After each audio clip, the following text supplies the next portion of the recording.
History of Uttar Pradesh. दोस्तों, आज हम जिस राज्य की बात करने जा रहे हैं वो कोई आम राज्य नहीं है। वैसे आम तो कोई राज्य नहीं, सभी राज्यों की अपनी अपनी विशेषता है, लेकिन ये राज्य भारत में होने वाली किसी भी बात या घटना पर सबसे ज्यादा सुर्खियों में रहता है। ये श्री राम, श्री कृष्ण और बुद्ध की जन्मभूमि है, तो कबीर और महावीर का कर्मस्थल।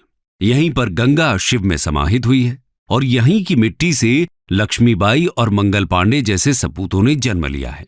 इस राज्य की धरती ने भारत को सबसे ज्यादा प्रधानमंत्री दिए हैं। कहा जाता है कि दिल्ली की सत्ता की राह इसी राज्य से होकर गुजरती है। ये राज्य देश की राजनीति की दिशा और दशा तय करता है। तो वहीं आर्थिक मुद्दों में भी ये सबसे आगे है। ये अपनी गंगा जमुनी तहजीब और अपनी नजाकत के लिए सारी दुनिया में फेमस है। दोस्तों, हम बात कर रहे हैं उत्तर प्रदेश की। भारत के उत्तर मध्य में बसा उत्तर प्रदेश भारत का सबसे अधिक आबादी वाला और चौथा सबसे बड़ा राज्य है। ये राज्य जितना नएपन से भरा है उतना ही ऐतिहासिक भी है। उत्तर वैदिक काल में इसे ब्रह्म ऋषि देश या मध्य देश के नाम से जाना जाता था। ये वैदिक काल के कई महान ऋषि मुनियों जैसे भारद्वाज, गौतम, याज्ञवल्क्य, वशिष्ठ, विश्वामित्र और वाल्मीकि आदि की तपोभूमि रहा। आर्यों की कई पवित्र पुस्तकें भी यहीं लिखी गई। भारत के दो महान महाकाव्यों रामायण और महाभारत की कथा भी इसी क्षेत्र पर आधारित है। उत्तर प्रदेश का इतिहास लगभग 4000 वर्ष पुराना है। जब आर्यों ने इस सरजमीन पर कदम रखा और वैदिक सभ्यता का आरंभ हुआ, तभी से यहां का इतिहास मिलता है। आर्य सिंधु और सतलज के मैदानी भागों से यमुना और गंगा के मैदानी भाग की ओर बढ़े। इन्होंने यमुना और गंगा के मैदानी भाग और घाघरा क्षेत्र को अपना घर बनाया। इन्हीं आर्यों के नाम पर भारत देश का नाम आर्यवर्त अथवा भारतवर्ष पड़ा। गंगा के मैदान के बीचों बीच अपनी स्थिति के कारण उत्तर प्रदेश समूचे उत्तरी भारत के इतिहास का केंद्र बिंदु रहा है। उत्तर प्रदेश का इतिहास बेहद प्राचीन और बेहद दिलचस्प है। आज हम आपको उत्तर प्रदेश के उस इतिहास से रूबरू कराएंगे जिसके बारे में किताबों में बहुत कम जानकारी है। तो आइए चलते हैं उत्तर प्रदेश के ऐतिहासिक सफर पर। Ancient history of Uttar Pradesh. Uttar Pradesh के ऐतिहासिक पन्नों को पलटें तो हम पाते हैं कि इसकी शुरुआत पुरातात्विक काल से होती है। पुरातात्विक अन्वेषणों ने अब के उत्तर प्रदेश की प्रागैतिहासिक सभ्यता पर नई रोशनी डाली है।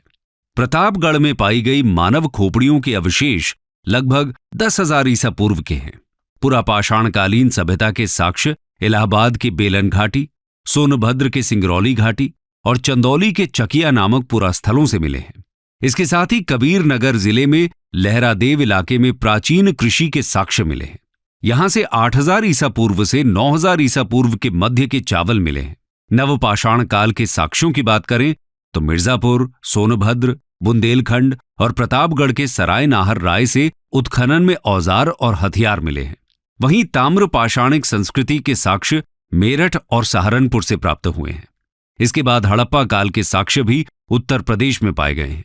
बता दें कि उत्तर प्रदेश में सबसे पुराने हड़प्पा शहर पाए गए।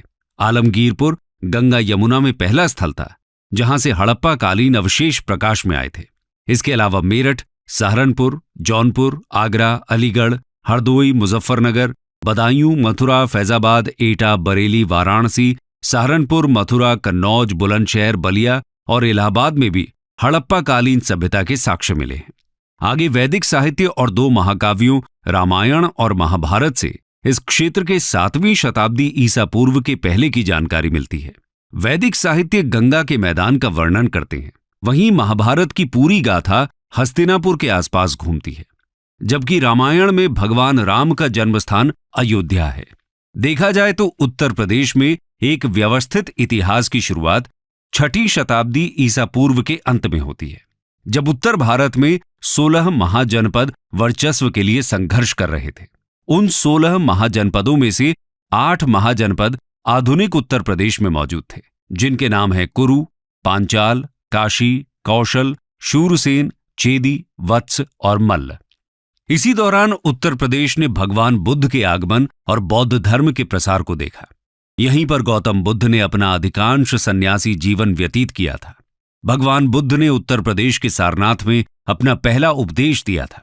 चौखंडी स्तूप यहां उस स्थान को चिन्हित करता है जहां भगवान बुद्ध अपने शिष्यों से मिले थे। इसी कारण उत्तर प्रदेश को बौद्ध धर्म का पालना कहते हैं। वहीं अगर हम शासकों की बात करें तो पहली शताब्दी से छठी शताब्दी ईस्वी तक उत्तर प्रदेश मौर्य, कुषाण, गुप्त, वर्धन वंश, गुर्जर प्रतिहार के शासकों के नियंत्रण में रहा। उत्तर प्रदेश का विकास मौर्य सम्राट चंद्रगुप्त प्रथम 330 से 380 ईसा पूर्व के काल में देखने को मिला। इसके बाद 268 से 232 ईसा पूर्व तक सम्राट अशोक ने यहां पर अपने साम्राज्य का विस्तार किया। अशोक काल के दौरान कला और वास्तुकला अपने चरम पर थे। सम्राट अशोक के बौद्ध धर्म को अपनाने के बाद उन्होंने बड़े पैमाने पर बौद्ध स्तूपों और मूर्तियों का निर्माण करवाया। इस काल में कला का एक नया अध्याय शुरू हुआ। पहली शताब्दी ईस्वी में कुषाणों ने एक ऐसे विस्तृत साम्राज्य की स्थापना की जिसमें उत्तरी भारत के अधिकांश भाग के अतिरिक्त मध्य एशिया के कुछ प्रदेश भी शामिल थे। भारतीय संस्कृति के इतिहास में कुषाण काल का अत्यंत महत्वपूर्ण स्थान है। कुषाणों के संरक्षण में भारत ने धर्म, कला, साहित्य, दर्शन आदि के क्षेत्र में अत्यधिक उन्नति की। कुषाण शासकों के प्रयासों से ही भारतीय सभ्यता और संस्कृति के प्रसार के लिए मध्य और पूर्वी एशिया के द्वार खुले। कुषाणों ने उन परिस्थितियों में लगातार 2 सदियों तक उत्तर प्रदेश सहित उत्तर भारत पर शासन किया। कुषाण काल में मथुरा कला का विस्तार हुआ। मथुरा कुषाण नरेशों की राजधानी रही है।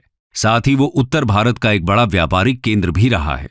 कुषाण शासक कनिष्क, हुविष्क और वासुदेव का शासनकाल मथुरा कला का स्वर्णिम काल रहा है। इसके बाद गुप्त साम्राज्य का शासन रहा।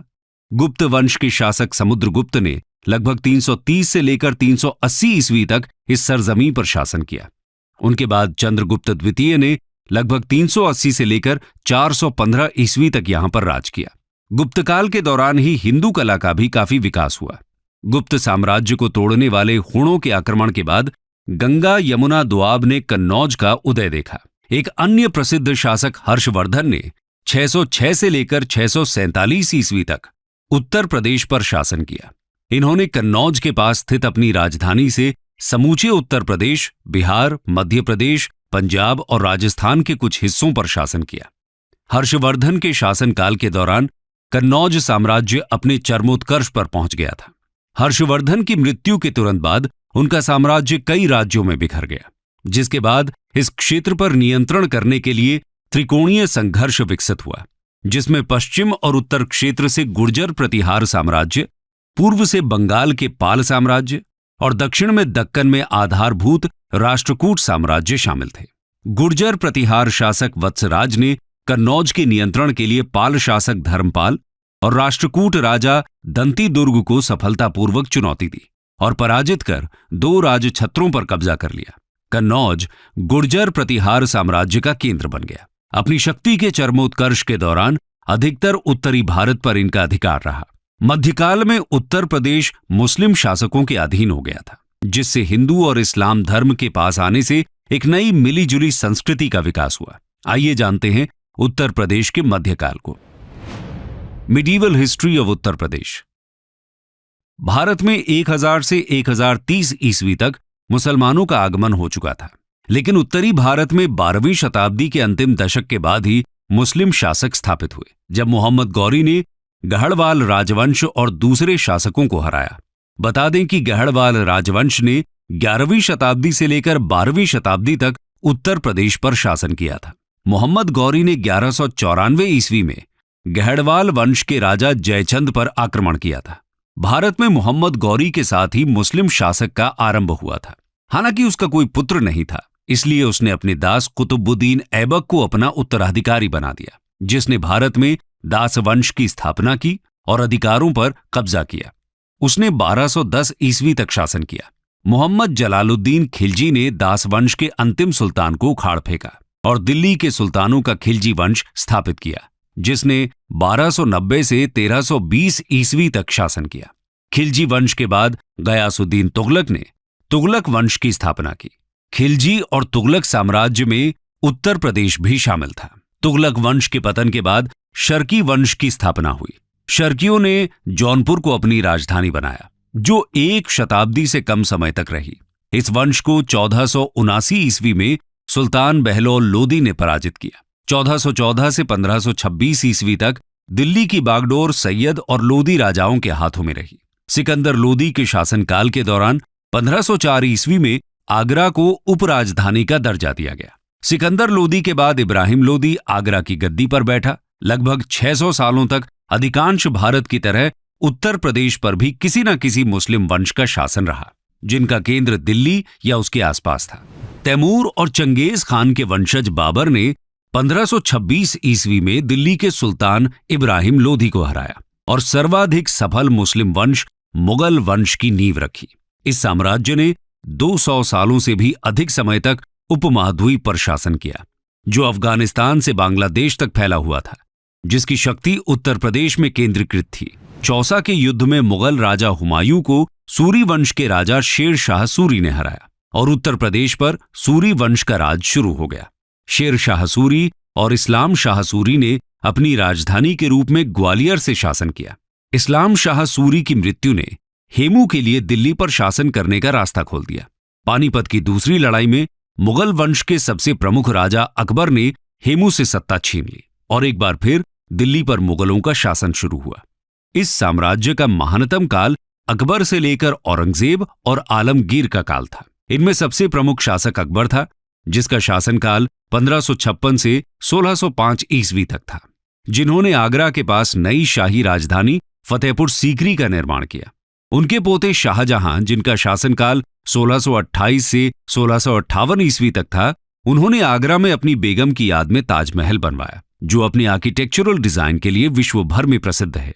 शाहजहां ने आगरा और दिल्ली में भी आर्किटेक्चर की दृष्टि से कई इमारतें बनवाई थी। बात चाहे सल्तनत काल की हो या फिर मुगल काल की, हर समय में उत्तर प्रदेश प्रासंगिक रहा। अकबर ने तो उत्तर प्रदेश की माटी को अपना सब कुछ मान लिया था। अकबर ने फतेहपुर सीकरी और इलाहाबाद में जो किले बनवाए थे, उसी की नींव पर मुगल वंश सैकड़ों साल तक बना रहा। इसके अलावा सल्तनत काल में संभल हो या आगरा जौनपुर, सभी में उत्तर प्रदेश ने अपना वर्चस्व बनाए रखा। इक्ता व्यवस्था का प्रशासन रहा हो या फिर सल्तनत काल की आर्थिक शक्ति, सभी जगह उत्तर प्रदेश की चर्चा मिल जाती है। मुगल साम्राज्य ने उत्तर प्रदेश में हिंदू और मुस्लिम संस्कृति से मिलीजुली एक नई संस्कृति का विकास किया। इस संस्कृति के जन्मदाता अकबर ही थे, जिन्होंने बिना किसी भेदभाव के अपने दरबार में आर्किटेक्चरल, लिटरेचर, पेंटिंग और म्यूजिक एक्सपर्ट्स को नियुक्त किया था। लेकिन धीरे धीरे हिंदुत्व और इस्लाम के टकराव ने कई नए विचारों को जन्म दिया था और उनका विकास किया था। 18वीं शताब्दी में मुगलों के पतन के साथ ही इस मिश्रित संस्कृति का केंद्र दिल्ली से लखनऊ चला गया, जो अवध के नवाब के अंतर्गत था और जहां सांप्रदायिक सद्भाव के माहौल में कला, साहित्य, संगीत और काव्य का विकास हुआ। जब उत्तर प्रदेश आधुनिक भारत के पड़ाव पर पहुंचा, तो उत्तर प्रदेश का अलग ही रूप देखने को मिला। यहीं से उत्तर प्रदेश ने अपने लिए अलग कहानी लिखनी शुरू कर दी। चलिए जानते हैं उत्तर प्रदेश का आधुनिक इतिहास। Modern history of Uttar Pradesh. 1707 में औरंगजेब की मृत्यु के पश्चात अगले 50 सालों तक दिल्ली की गद्दी पर कुल 8 मुगल शासकों ने शासन किया। 1757 तक वर्तमान उत्तर प्रदेश में 5 स्वतंत्र राज्य स्थापित हो चुके थे। इस दौरान अवध और रुहेल 2 ऐसे क्षेत्र बन गए जो शक्ति के संघर्ष को, और अवध और रुहेला ने मुगलों के खिलाफ विद्रोह कर दिया। इन दोनों के विद्रोह को देखते हुए बाकी राज्यों ने भी वर्चस्व के लिए दिल्ली में मुगलों के साथ संघर्ष शुरू कर दिया। इधर 17वीं शताब्दी के मध्य तक ईस्ट इंडिया कंपनी ने भारत के दक्षिणी भाग में एंट्री कर ली थी और अब वो उत्तर भारत की ओर बढ़ रहे थे। 18वीं शताब्दी में आते आते मुगल सत्ता का पतन हो गया। इधर ईस्ट इंडिया कंपनी उत्तर भारत में अपनी जड़ें जमाने लगी। उसने शुरुआत में विभिन्न साम्राज्यों से शक्तियां छीनकर उन्हें बंगाल प्रेसिडेंसी के तहत एकजुट कर दिया। इसमें नवाबों के प्रांत अवध, ग्वालियर के सिंधिया और नेपाल के गोरखा शामिल थे। 1834 में ईस्ट इंडिया कंपनी ने उत्तर पश्चिमी प्रांतों को बंगाल प्रेसिडेंसी से अलग कर दिया और एक नई प्रेसिडेंसी का निर्माण किया, जिसे आगरा प्रेसिडेंसी कहा गया। सन 1857 की क्रांति की शुरुआत भी उत्तर प्रदेश के मेरठ शहर से ही हुई थी। ये क्रांति लगभग 1 साल तक चली और धीरे धीरे पूरे उत्तर भारत में फैल गई। इस क्रांति को भारत का पहला स्वतंत्रता संग्राम नाम दिया गया। इस संग्राम में झांसी की रानी लक्ष्मीबाई, अवध की बेगम हजरत महल, बख्त खान, नाना साहेब, तात्या टोपे आदि अनेक देशभक्तों ने भाग लिया। 1858 ईस्वी में विद्रोह के दमन के बाद ईस्ट इंडिया कंपनी को भारत का शासन ब्रिटिश ताज को सौंपना पड़ा। 1880 ईस्वी के बाद भारतीय राष्ट्रवाद के उदय के साथ उत्तर प्रदेश का प्रांत स्वतंत्रता आंदोलन में भी सबसे आगे रहा।